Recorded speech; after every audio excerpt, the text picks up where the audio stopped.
Yanis Gemori, déjà, salut, et comment ça va? Eh ben, ça va nickel et je voulais te remercier pour ton invitation. Ça me fait énormément plaisir. Et toi, comment vas-tu? Ça va très bien. Nous nous retrouvons aujourd'hui pour la deuxième interview organisée par MMA Propagande, et c'est un honneur de te recevoir aujourd'hui. Alors je vais te présenter un petit peu, tu es français, d'origine algérienne, tu as 28 ans, et tu as 12-1 en MMA. Tu combats en bantamweight et en featherweight. Ok. On peut dire que tu fais partie de nos meilleurs combattants français dans ces catégories. Et tu as notamment été champion en bantamweight au Sparta Fight Series. Voilà. Et de ce que je sais, tu as commencé par la boxe thaï et le K1. Le K1. Ok. Est-ce que tu peux nous raconter comment tu en es venu au MMA à une époque où c'était pas forcément légal en France? C'était même pas du tout légal en France à cette époque-là. Ça l'est devenu qu'il y a 3 ans et moi, ça fait bientôt 10 ans que je combats. Et bah, en fait, j'en suis venu au début, comme tu as dit, je faisais de la boxe thaï et du K1, kickboxing aussi. J'ai un titre de champion de France. Mais après, c'était pas le sport le plus complet. Pour moi, le sport le plus complet, c'est le MMA. Donc j'ai rajouté des cours de lutte, j'ai bien aimé, j'ai rajouté des cours de grappling, j'ai bien aimé. Et du coup, j'ai fait un cumul des trois et ça a donné le MMA. Ok. Et depuis que tu as commencé, le MMA t'a attiré directement. Direct, franchement, c'est vraiment un arme fesse. J'avais vraiment cet esprit de guerrier en fait. Quand je m'entraînais, tout ça, c'est vraiment un sport où ce que j'aime surtout, c'est que le combat, il s'arrête pas. Bon, à part s'il y a un coup illégal pendant le combat. Mais par exemple, en boxe thaï, s'il y a trop de corps à corps ou le mec qui tombe par terre, bon, ça s'arrête. En boxe anglaise, il n'y a même pas les jambes. Donc là, moi, le combat, il ne s'arrête pas. C'est-à-dire que si on veut boxer, on boxe. Si on est en lutte, on continue à lutter. Si on est au sol, on continue à travailler. On ne s'arrête jamais. Donc c'est ce que j'ai bien aimé dans ce sport. Ok, et sachant que tu voulais déjà t'orienter vers le MMA, bon, il y a quand même une phase de clinch dans le Muay. Est-ce que tu avais déjà commencé à bosser sur le sol aussi? Ouais, légèrement. Légèrement, ouais. La première année, en fait, j'ai vraiment fait que de la boxe thaïlandaise. Et c'est au bout de la deuxième où voilà, j'ai commencé à aller un petit cours de sol par semaine, un petit cours de lutte par semaine. Et de fil en aiguille, ça a donné le MMA. Et j'ai complètement plaqué le sport de pied-point à côté. D'accord. Pour te présenter, j'aimerais que nous parlions un petit peu de ton style. C'est quelque chose que j'aime bien faire. J'aime bien comprendre les styles des combattants. Comment est-ce que tu définirais toi-même ton style? Je me définirais complet, mais avec une prédominance pour le pied-point, pour la phase de boxe. D'accord. Est-ce que tu considères que ton style est mature actuellement? Ou est-ce que tu vois des améliorations que tu pourrais apporter encore afin d'atteindre le style de tes rêves, on va dire? Bah, je veux dire la vérité, on n'atteint jamais le niveau ultime parce que, comme je dis souvent, les gens ils pensent qu'ils peuvent se reposer sur leur laurier en pensant que ça y est, ils ont atteint l'excellence, alors qu'il n'y a pas d'excellence. Les plus grandes stars de tous les temps, dans tous les sports, ils s'entraînaient dur, dur, dur jusqu'à la fin de leur carrière. Donc, nous, c'est la même chose, surtout à notre humble niveau. On se doit de travailler dur tous les jours, de progresser en boxe pour le MMA, de progresser en lutte, de progresser au sol, de progresser physiquement, de progresser stratégiquement, vraiment dans tous les aspects. Non, non, j'ai vraiment une marge de progression de partout. Partout, partout, partout. D'accord. Et ton style, est-ce que tu dirais qu'il te vient de ton gym, donc de ton équipe, de ton coach, etc. Ou est-ce que c'est quelque chose de plus lié à ton individualité? Non, ça vient vraiment de mon gym parce que j'étais dans un club de pied-point, donc la team Esbiri, quand j'ai commencé, entraîné par Fouad Esbiri. Et donc, du coup, vu que c'était un grand champion de sport pied-point, eh ben, j'ai commencé du coup à suivre la mode. En fait, j'étais dans le pied-point avec lui. Et voilà, j'allais combattre et tout. Il m'entraînait et tout, il me coachait. Et après, ben, comme je t'ai dit, voilà, dès que j'ai goûté un peu à la lutte et au grappling, j'ai bien aimé aussi. Hmm. Est-ce que vous avez dans votre gym des signatures, des moves, des techniques que vous aimez particulièrement faire? Euh, je te dirais oui et non. Après, on s'entraîne surtout pour être complet. Mais ouais, la petite signature qu'on a rajoutée cette année, je m'entraîne au Climax Fight Academy. c'est Yacine Bandoui, l'entraîneur. Et vraiment, c'est sur l'aspect cage control, donc contrôle cage, la lutte contre la cage, où vraiment on travaille énormément sur ça. D'accord. Est-ce qu'il y a un combattant qui t'a particulièrement inspiré dans ton parcours, notamment stylistiquement? Il y en a énormément. Bah, stylistiquement, il y a Conor McGregor, José Aldo. D'abord José Aldo, bien sûr. Ensuite, il y a Conor McGregor, John Jones aussi. Au tout début, je me suis inspiré de lui, surtout sur les coups de pied. Ouais, T'as franchement, pas il y a eu... pris ces à l'époque? Ah, à chaque combat, les arbitres ils me demandent de ranger mes doigts parce que j'ai tout le temps les doigts devant. D'autres combattants? Ah, Ou- en parlant, non, c'est vraiment ceux-là qui m'ont vraiment poussé à... Après, sinon, si on veut parler dans la généralité, oui, bien sûr, il y a Khabib, il y a Georges Saint-Pierre, tout ça. Mais c'est pas vraiment mon style à moi, en fait. D'accord. Alors, Peter- juste un truc. Oui, pardon? De nos jours, il y a Peter Yan aussi, ancien champion à l'UFC. Lui, ouais, par contre, voilà, il a une vraie belle boxe, j'aime beaucoup. Ah ouais, Et je magnifique. m'inspire. Hmm. Très, très défensif, très, très intelligent dans sa boxe. Donc, est-ce que tu peux nous parler un peu de ta team et de l'ambiance qu'il y a dans ta team, des relations humaines, par exemple? C'est des choses qui m'intéressent aussi pour comprendre un peu l'évolution d'un combattant. Tu es notamment, enfin, tu as Fares Ziam, qui est très connu dans ta team, qui a été présent dans ton corner. Et parle-nous de tout ça, s'il te plaît. Eh ben, avec Fares, on a décidé de rejoindre l'année dernière le Climax Fight Academy. Donc, comme je te disais, qui est entraîné par Yacine Bandoui. Et ce qui est bien, c'est que Yacine Bandoui s'est entraîné 6 ans aux États-Unis avec Georges Saint-Pierre au Tristar Gym à Montréal. Et très, très grand club, entraîné par Firas Zahabi.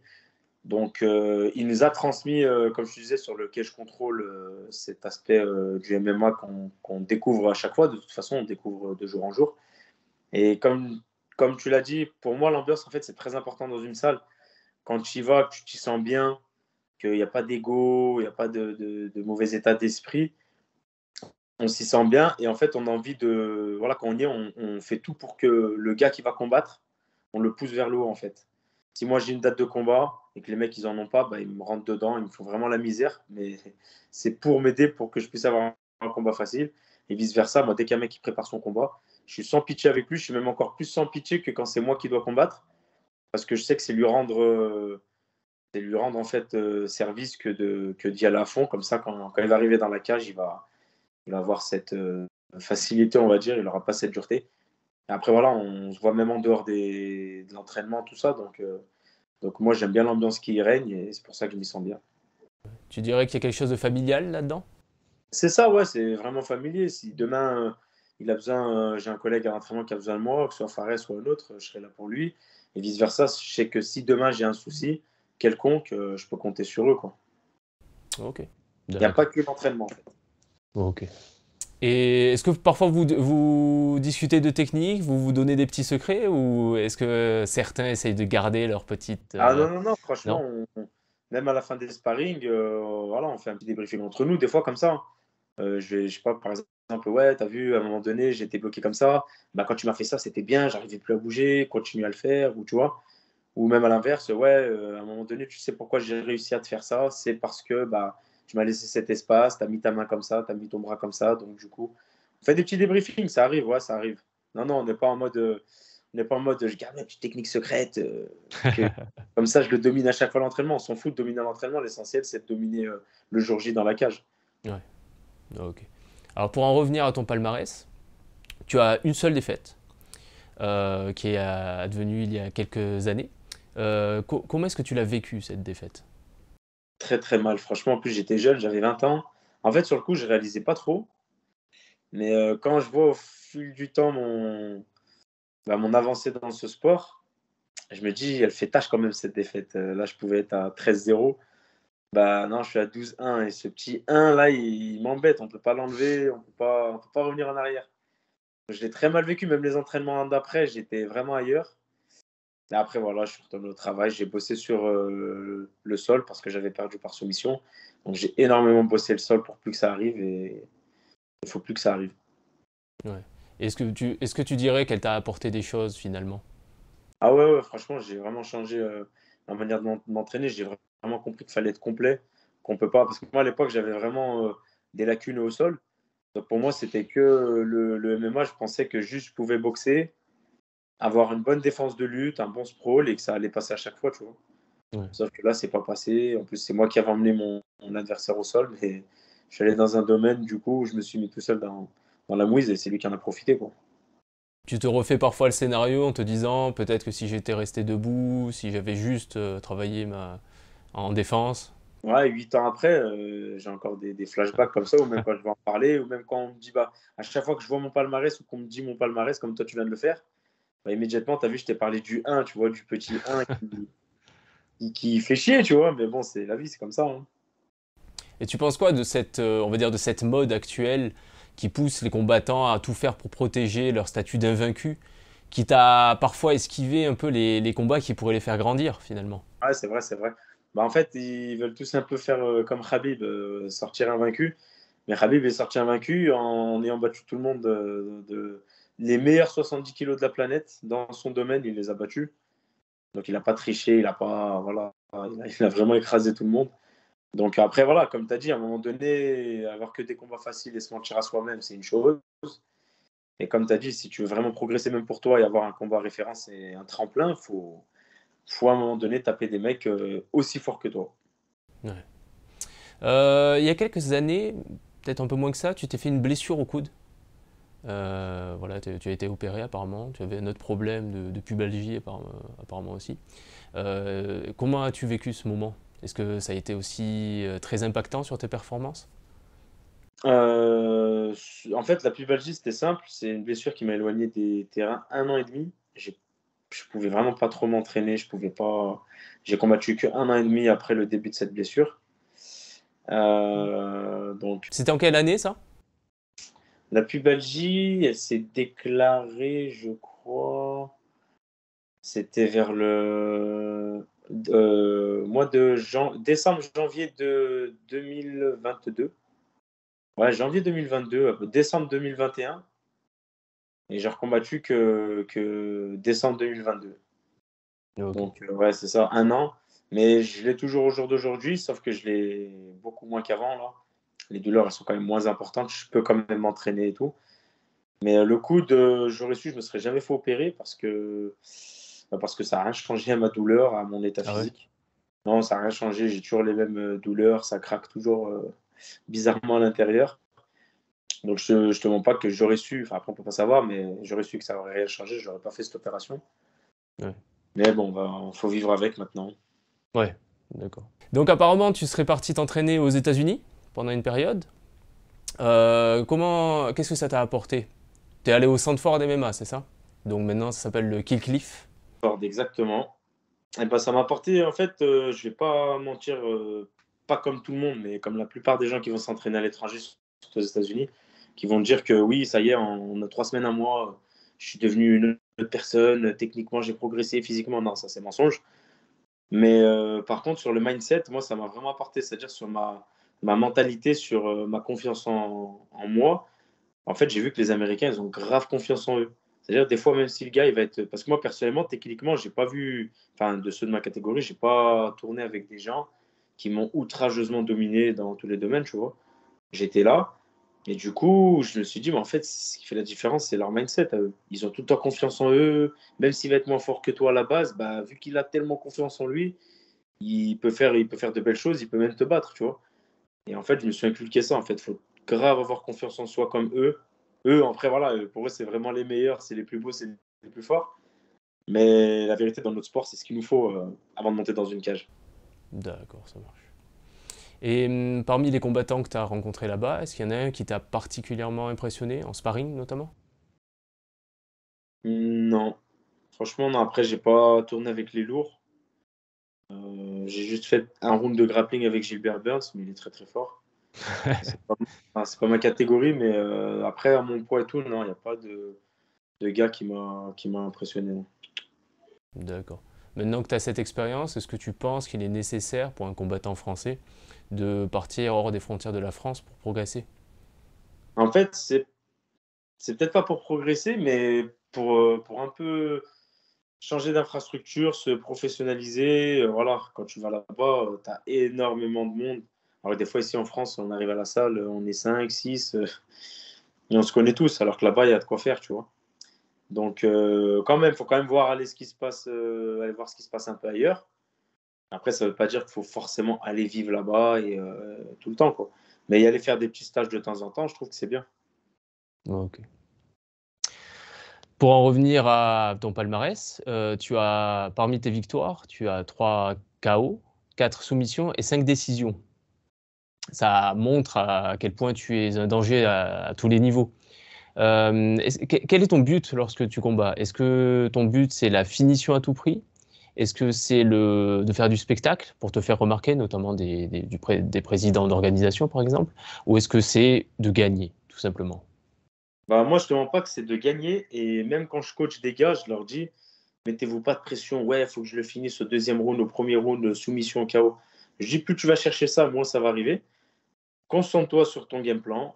Fais ton combat. S'il y a la faille pour une soumission, tu vas la tenter, tu vas la réussir, tu vas gagner. S'il y a le KO qui va arriver, tu tapes, ça va arriver. Faut pas, moi, je trouve, après, c'est ma mentalité à moi, faut pas à tout prix se faire une fixette avec ça. Et après, ça peut se retourner contre soi, je pense. Mais voilà, faut quand même partir dans l'état d'esprit que je veux le gagner, je veux le détruire. Et après, il se passe ce qui se passe, hein. Ouais. D'ailleurs, tes 2 dernières victoires sont des finitions.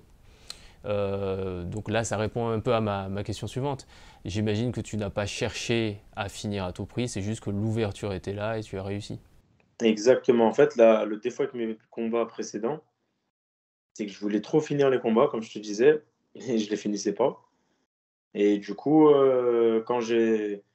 Là, les 2 derniers combats, j'étais vraiment dans l'optique et je te mens pas, je pensais que j'allais à la décision à chaque fois. Bah, je les ai finis au deuxième round, donc après, tant mieux pour moi, hein. Ton dernier combat, c'était le 23 juin, donc 2023, pour ceux qui regarderaient cette vidéo dans le futur, contre Mermoz Raza, et que tu as vaincu sur un coup de genou, round 2. Donc c'était pile au moment où il se relevait, c'était très, très fin comme truc. Qu'est-ce que tu as pensé de ce dernier combat? Bah, ce que j'ai bien aimé, c'est qu'en fait, sa stratégie, c'était de venir me coller en lutte. Et moi, j'ai un avantage, mais très peu de gens le savent, c'est que je montre, bah, en fait, je lutte jamais pendant mes combats. Enfin, jamais, c'est un grand mot. C'est-à-dire que si mes adversaires me luttent ou que des fois, il y a l'occasion qui se présente pour moi de lutter, bah, je suis bien, je suis à l'aise en lutte. Et lui, il pensait que j'étais qu'un striker. Et en fait, ce que j'ai bien aimé, c'est que son plan s'est retourné contre lui-même. Sa stratégie, c'était de venir me coller, me lutter. Ouais. Au final, c'est moi qui l'ai collé à mon tour et qui l'ai fini avant la limite, quoi. Oui, c'est ça, il arrive, il vient chercher le clinch et c'est lui qui s'est retrouvé au sol, ça a dû le surprendre, je pense. Exactement. Ouais. Le combat avant ça, c'était en catchweight. Donc, toi, d'ailleurs, je t'ai pas posé la question, c'est dans quelle catégorie tu préfères combattre? Les bantams ou les featherweight? Bah, disons, en fait, dans les deux, j'ai un avantage et un inconvénient. C'est-à-dire, si je combats en featherweight, en 66 kilos, le régime il va être un peu moins dur. Mais dans la cage, j'aurais pas cet avantage de puissance envers mes adversaires que j'ai à 61 kilos. À 61 kilos, par contre, bah, le régime il est quand même beaucoup plus dur. Mais par contre, dans la cage, physiquement, je me sens bien, je me sens encore mieux. Ok. Et tes adversaires, tu les trouves plus coriaces en bantam ou en feather? Non, franchement, les deux, en fait, ça dépend vraiment de l'adversaire que tu as en face de toi, hein. Si le Ok. mec il est très fort, que ce soit en mode à moi ou en featherweight, il sera très fort. Ok. Et donc le catchweight que tu as eu donc, dans ton avant-dernier combat, c'était dû à quoi? En fait, de base, on devait combattre 63 kilos pour cause de peu de temps de préparation. Je crois que c'était D'accord. 3 semaines avant. Donc, du coup, 3 semaines avant, faire 61 kilos, ça allait être dur. Donc, on s'est dit à 63. Mon adversaire, il a accepté, j'ai accepté. Mais au final, on a même combattu en featherweight, du coup, parce que la veille, quand je perdais le poids, on est venu me voir, on m'a dit, ouais, écoute, ton adversaire, il a des petits soucis de santé. Donc, le médecin, il lui interdit de perdre plus de poids que ça. Donc, du coup, vous allez combattre à 66 kilos. Et du coup, on a combattu à 66 kilos, du coup. Parce que c'était où Ok. ça? Le combat, il était annulé. Je voulais pas qu'il soit annulé. Donc, j'ai dit, vas-y, j'accepte. Ça t'a dérangé ou tu y allais serein? Non, au contraire, j'étais content parce que moi, le cutting à ce moment-là, il allait être moins long, quoi. Non, non, j'étais Ok. content. Tu te sens affaibli après un cutting? Tu commences à sentir le poids de tous les cuttings que tu as fait? Non, pas à la longue, mais par contre, quand on est dans le cutting même, ouais, par contre, c'est dur. C'est dur, on suffoque, on a soif, on a faim, enfin surtout soif, bien sûr. Mais non, non, c'est très très dur. Ça reste la partie la moins plaisante du MMA, hein, pour moi en tout cas. Ok. Actuellement, tu es à 3-0 au Brave. Donc, parce que là, tu combats au Brave, je crois qu'on l'a pas dit encore, mais tu combats au Brave FC. 3-0 et tu restes sur une performance très dominante qui a pu, je pense, te mettre en valeur. Comment vois-tu ton avenir dans le MMA? Est-ce que tu vas viser la ceinture du Brave, une autre organisation? Peut-être même l'UFC Paris, ça t'intéresserait? Moi, voilà, comme tout combattant de MMA, j'ai envie de te dire, du moins 99%, le rêve c'est l'UFC. Donc si l'occasion se présente, c'est avec grand plaisir, je dirais jamais non. Mais ensuite, voilà, pour l'instant, je suis au Brave, comme tu as dit. Je fais les combats les uns après les autres, je remplis ma part du contrat et voilà, s'il y a une prolongation qui se propose, pourquoi pas. S'il y a une ceinture, pourquoi pas. Moi, voilà, je prends les combats les uns après les autres. Même si on me dit, ouais, dans un, deux combats, ben, le troisième, ce sera pour la ceinture. D'accord, mais j'en ai déjà un à passer. Quand j'ai passé le premier, je passe le deuxième. Parce que si je passe pas le deuxième, il n'y a plus de ceinture derrière. Donc, Ouais, bien sûr. step by step. Ouais, c'est plus prudent. Ouais, bien sûr. Et est-ce que quand même, des fois, tu t'imagines à te projeter enfin, tu t'amuses à te projeter, pardon. Tu t'imagines à l'UFC, tu essayes de voir quel combat pourrait te plaire, quel match-up tu aimerais avoir? Ouais, bien sûr, bien sûr. Je m'amuse vraiment à ça parce que bah, j'ai envie de me confronter aux meilleurs de mondiaux de ma discipline et de ma catégorie. Donc, et même combattre sur la même carte, c'est un rêve qu'on a toujours voulu eu avec Fares. C'est être sur la même carte à l'UFC. Ce serait terrible. Donc, non, on se donne les moyens et après, voilà, bien sûr, je me projette, mais après, il y a plusieurs facteurs qui entrent en compte. Ouais. Et selon toi, c'est quelle KT la plus dense à l'UFC? Entre Bantam et Featherweight? Et La bien, plus la dure? vérité, la plus dense, c'est à 61 et 70 kilos. Ok. Ah, c'est vraiment les KT les plus. Et si tu avais un match-up de rêve à l'UFC, pour ton premier combat imaginaire, lequel serait-il? Bah, je peux pas. Enfin, vraiment, je regarde surtout les top 15 et tout, donc je peux Ouais. pas dire un top 15, mais là, j'ai pas de nom en tête comme ça, tu vois, qui me vient à l'esprit. Bon, disons même dans un top 15, ouais, un combat que t'aimerais bien faire. Pour une entrée à l'UFC, Ouais. Ou même dans l'absolu, disons. tac, tac, tac. Ah, pour une entrée à l'UFC. Non, bah, tu vois, cette question, je n'aurais pas pensé, tu vois. Je te dirais. Dominique Cruz. Oh, ok. Ouais. Pour arriver à déjouer son style, parce qu'il est fort, ou pour la gloire qu'il a. Il est fort, et même pour moi, ce serait intéressant de le combattre parce qu'il a énormément d'expérience. Et surtout aussi, c'est que il n'est pas non plus à son apogée dans sa carrière, tu vois.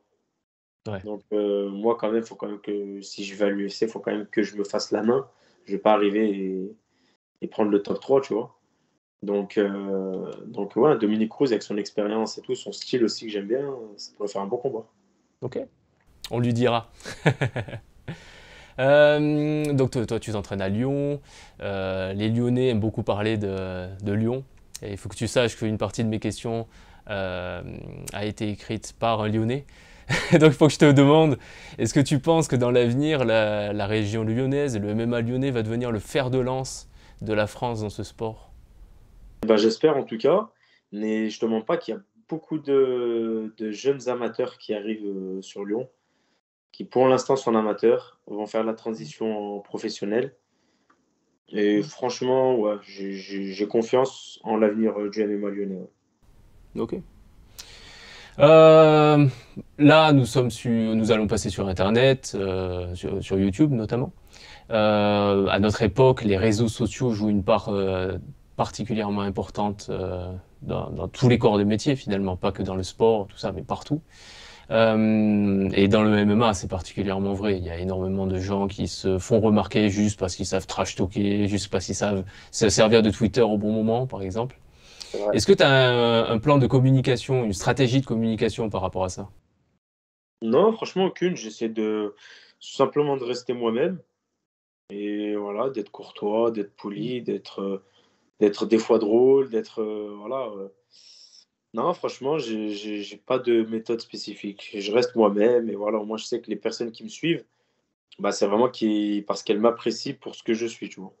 Ok. Je joue pas de rôle. Après, dans la vraie vie, je suis différent. Non, non, je joue pas de rôle. Je suis moi-même sur les réseaux sociaux comme je suis dans la vraie vie. Et t'es à l'aise sur les réseaux? T'aimes bien? Ouais, après, je te mens pas que c'est quelque chose qui me saoule un peu parce que ça demande du temps. Et je te mens pas que des fois, juste pour faire une publication, je me gratte la tête. Qu'est-ce que je pourrais bien publier parce que je sais que je dois publier, parce que ça fait Ouais. longtemps que j'ai pas publié quelque chose. Mais qu'est-ce que je pourrais mettre comme photo? Est-ce que je fais un réel? Est-ce que je fais un long texte? Est-ce que je mets des hashtags? Est-ce que j'en mets pas? Il y a trop de. Je me pose trop de questions comme ça. Et des fois, Ouais. moi, on m'a souvent dit non, tu te casses trop la tête. Tu devrais simplement publier ce que tu as envie de publier. Et puis voilà. Ouais. Bon, certains vont dans l'excès inverse, ils publient absolument n'importe quoi. Certains se font, enfin, ils dépassent clairement les limites, donc c'est aussi bien de trouver un équilibre, je C'est ça. pense. Moi, j'ai pas envie de saouler les gens non plus. Et voilà quoi. Ouais. Ok. Autre question, est-ce que tu arrives à vivre du MMA actuellement? Pas encore. Non, pas encore. C'est une situation qui te semble atteignable dans un futur proche?